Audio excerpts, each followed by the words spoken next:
Hi, Raw Dog 906 here, coming to you on a Feeling Friday, and decided that I would make the video that we were all waiting and anticipating here.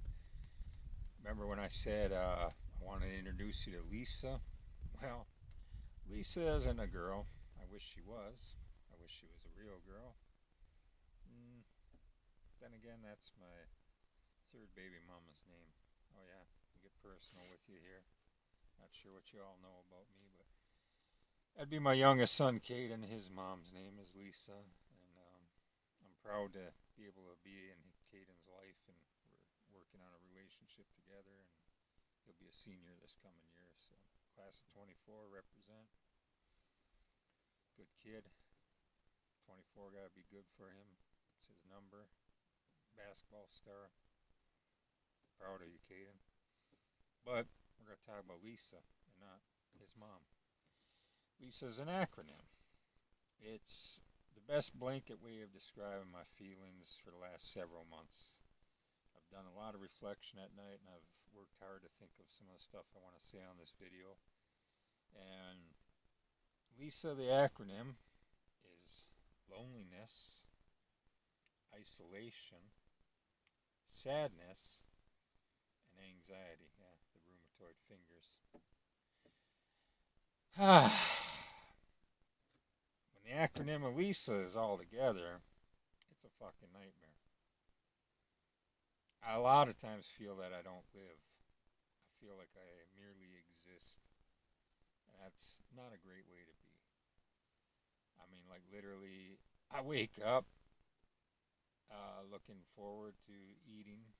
Of course, fuel the stomach and that. But sometimes I wake up looking forward to when I can go back to sleep. And that's not a great feeling. Not at all. That's not living.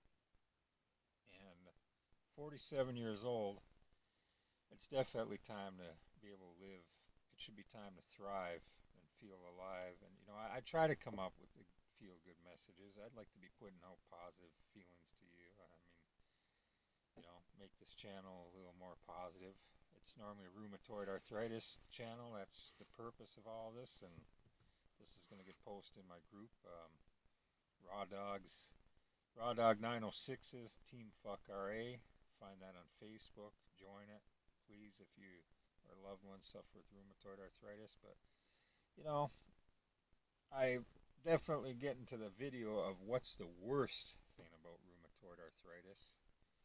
We're not going to touch that one today. I want to make two very separate videos. I think mental health affects some of us roommates, as I'll call us.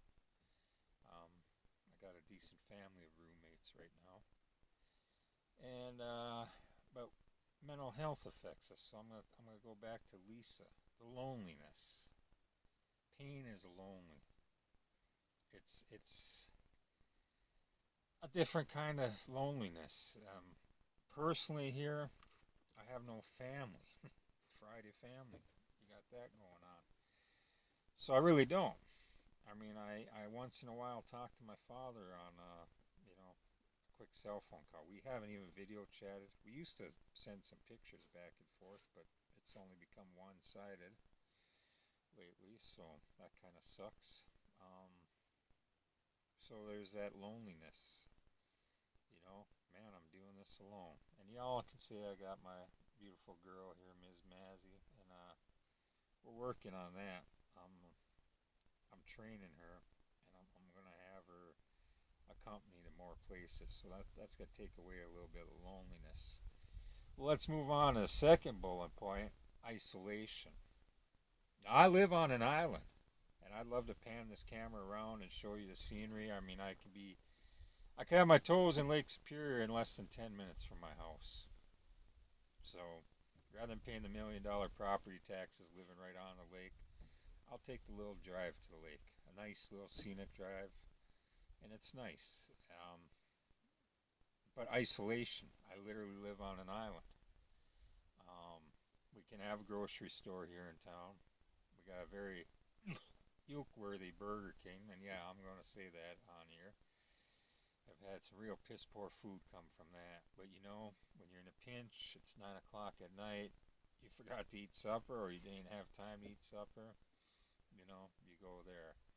We have a few small establishments, including a food truck. I'm not gonna sit here and be a whore for advertising, but you know, there's some good places up here. So that's part of the isolation too. I've encouraged friends and family. You know, my father, you'd think after 12 years now, you'd think he'd maybe want to see his son in the flesh. I want to see my son in the flesh. I haven't seen in longer than that. So when he graduates, Caden, come see me, hey? I'm sincere. I mean, really, let's hang out. Let's do some stuff, please. Anyhow, so the isolation, you know, I'd like friends or family to come visit me, and then it's when I'd share with you the restaurants up here or things we could do. There's definitely adventures to be had, especially now. Wish I could get to some panorama where maybe some of the leaves are changing already before September. Pretty early. But yeah, the isolation. I have a condition. I'm just gonna blur it right out there. You know, most people a lot of times keep their mental illnesses hush hush. You know, we'll talk. We'll bring rheumatoid arthritis into the light. We'll bring lupus. We'll bring things into the light, but we don't talk about the mental issues. Well, I'm agoraphobic. I literally can only be so far from my home before I have crippling and what feels like I'm going to die of panic attacks. So I'm trying to make this whole island my comfort zone. I love to make the whole UP my comfort zone, my homeland, and everything like that. I love to make the U.S. my comfort zone. I got a very good friend over in Romania. I'd love to make the world my comfort zone, but those steps at a time, and as they say, it's later than you think. So I got to decide what comfort measures, you know, with agoraphobia, it can be quite crippling, but you know, I do make it to doctor's appointments. I normally have someone accompany me, and I'm working to change that more towards something. Well, I don't like calling them things. My dog creature, she's a better person than most people. I'm gonna say it that way, but I'm working, you know, whatever it takes to do the kind of things that you need to do. So living with that, like I said, maybe it'll eventually go in a whole video about agoraphobia, but that becomes relevant to the isolation. Now, sadness, it'll be 17 years, September 5th, that I've lost my mother. And you know, it's a counter, like a clicking every day in my mind, you know, going towards the 17 years and stuff. And how I'm fastly approaching her age. I'm 2 years younger than when she checked out of this world. That makes me sad. I have 3 children. I just mentioned my youngest son. 2 of my children don't know me at all, and it's not for the fault that I didn't want to know them. I tried hard. I fought against the powers that would be, and went through well, I have 3 different baby mamas, but I went through a divorce with my daughter, and that one hurts too much to talk about. But sadness, your life's mistakes. You know, I envy anybody that could get a chest tattoo that says no regrets, no regrets, no however he spelled it the wrong way and stuff. But yeah, I envy those people greatly because things get to me. They get right there and get right there. So, you know, it's an emotion. You can't. I'm a very what do I want to call it? I feel a lot. Passionate, and when you're passionate emotionally, you know the doctors and for good mental health counselors, whoever, they want you to just have good mental health. You know, you're supposed to be happy, but oh, not too happy, and you know. Then we get into this whole like love yourself. At what point does the love yourself turn into narcissism? Because I do love myself, but you know, keep that in check because you'll be tagged a narcissist. So, because you do it, you know, you could get so self-absorbed, like you know, damn, I'm good, and you know, it's all about me, baby, and it's like you know, that's you know, you gotta keep that stuff in check. But what I said about being a passionate soul and a passionate emotional person, you're also passionate, angry, damn it, you're pissed off when you're pissed off, you know. And when you're sad, you're really fucking sad. And some of us with any mental health issue or whatever, yeah, we could be a little bit too sad, you know. And I I fight that. I make sure that I realize life's already too fucking short. So, you know, there's been the thoughts. I'm not gonna lie, and that's why I'd appreciate more friends reaching back out to me in that because I lost a guy within what's it been less than 2 months or something. That he was one of these meme gods on Facebook. I shared most of his work and everything, and it's like he hunt him down and we banter back and forth, and I didn't think the dude had a problem in the world. Rest in peace, Jimmy. He's gone. So sadness that can be overwhelming. Now, I kind of jumped ahead with the isolation. Maybe I should have saved it at the last one here. Is anxiety. Now that's where the agoraphobia ties in. But I explain why the agoraphobia ties in a lot is the isolation. Now that didn't mean. So see, I'm going to banter back and forth here a little bit. That didn't mean that I don't want isolation. That didn't mean like hey, throw me downtown Chi-Town or New York City or something like that. No, major panic attacks and that from crowds. So even on the isolation, now hang on a second. Got an incoming vehicle on. I'm just gonna pause this for a quick second.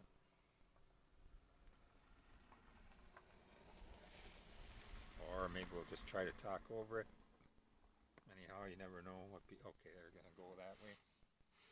But yeah, big anxiety triggers are huge crowds, feeling physically uncomfortable, like overheated and stuff like that.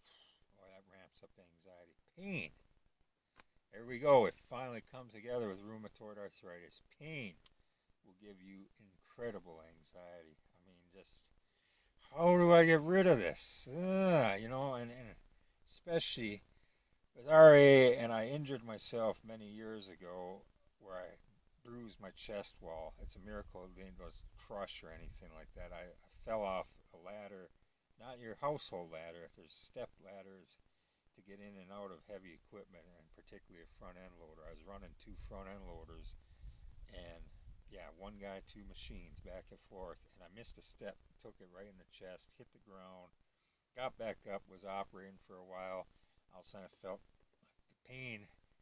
Hey, I got family history, so had that checked out and whatever. But anytime that pain comes, it's a 50-50. Like literally, A B. The final thing on like Who Wants to Be a Millionaire? That's yeah, A B. Costochondritis, old injury, or heart attack, heart pain. So anxiety is a real thing, but that was given to me at a healthy age. That was given to me, man. I had my first panic attack when I was stupidly young. I felt like I was either getting smaller or the room was getting bigger. But when I had my real panic attacks, that was where all of a sudden, heart beating, and yeah, you think you're having the big one. At the healthiest part of my life. Even had a stress test to check the heart out, and that was like in my early 20s, very early, 21, 22, or something like that. Perfect heart. Well, of course it should be. But now, shit. I had a good buddy of mine, 2 years younger than me. Massive heart attack, and he's still here, thankfully, but not good. Another person I know, younger than me, heart attack. So, anxiety. But like I said, you put all these things together, you get the, just roll it through, loneliness, isolation, sadness, anxiety. You get them all together, this is a fucking nightmare. I project myself to try to be, a superhero of sorts. People wonder why I'm pissing and moaning and, oh, you post negative stuff, you're depressed or whatever and all that. Motherfucker. Again, I'm trying to avoid the language a little strong here. I don't need a spank, but these are made for adults. And, yeah, don't judge me, dude. Don't judge me. because you wouldn't last a minute in my shoes. And my stuff might be mild on somebody else's, but today I want to flip the gamut and talk about the mental health. You know, we already see and know what the physical health is going on, which I'm going to update you and let you know that is the methotrexate is definitely working. Am I going to need a little bump in the dose? Yeah, numbers will sooner or later tell, but things are coming around. I've lost some weight, and you know, fuck that scale. Don't live on the number. The best thing anybody, you know, there's a lot of people post up, I lost blah, blah, blah, amount of pounds and stuff like that, but seriously, don't live for those numbers. Live for how you feel, and these clothes will give you a big hint. There's a pair of jeans that I never thought I would fit back into, and I put them last year, and I had at least 3 inches between, just between the ends of the fabric, even not the buttons in another inch. So like 3 to 5 inches or something like that. I was like, these might as well just get thrown in the garbage. They ain't gonna be fitting me anymore. Ta-da! I was wearing them, and when I wore them, they got loose enough that I needed damn suspenders or belt. So numbers might not have gotten where I wanted them on the scale or where the doctor wants them when they do their little bullshit with calculations and all that. But I'm happy on that end. I'm not happy on a relationship end, and that was the other thing that we talked and made the fun about, you know, big-breasted. I don't, you know, I try to get away from a perfect image of a woman. You know, at one point was black, possibly Native American. You know, just I want to mix it up a little bit. I want to colorize my life or something like that. But you know, even the ages now. You know, I've been listening to a little bit of Outfield. Joey likes his women a little bit older. You know, yeah. I mean, how can I like somebody younger than 23? My oldest son's age. So you know, I only got one way to go with that, but I'm not ready for grandma. I mean, I might have the body of a grandpa most days, but I'm not ready for grandma. So, you know, that's what this whole thing revolves around is the future of what truly will make me happy, content, and actually feel like I'm living life again. So, we got to kind of ditch L.I.S.A here. We got to kind of work through the acronym of L.I.S.A, and you know, I just want to let you know that some of us are real people, and these real feelings can accumulate over time till they became a living acronym, and that is what I'm currently working on. So this is definitely a to be continued situation here, and I tell you what, I feel like I've PowerPointed this video and have got my head clear and stayed focused and didn't jump around like a squirrel. I would like you to join me on my full journey, the true raw dog journey, because I'm sure I could come up with a way where that ties in with mental health. And we're probably going to have some more stuff to discuss within a few weeks here. So I just want to let you know that rheumatoid arthritis, it might only damage the organs and the skin and the bones and the joints and all that. But sure as hell goes up in some of the mental health, and if you had some underlying mental health issues, they might bring them right back out to the surface. So, and if you're only suffering mental health and you're lucky enough not to have rheumatoid arthritis or some of its evil cousins or any other autoimmune conditions, then maybe you'll get the mental health aspect of what I'm talking about. So I'm hoping this appeals to the masses, and for sure if it does, I want you to like, subscribe my channel, spread the word, and keep fighting the good fight mentally as well.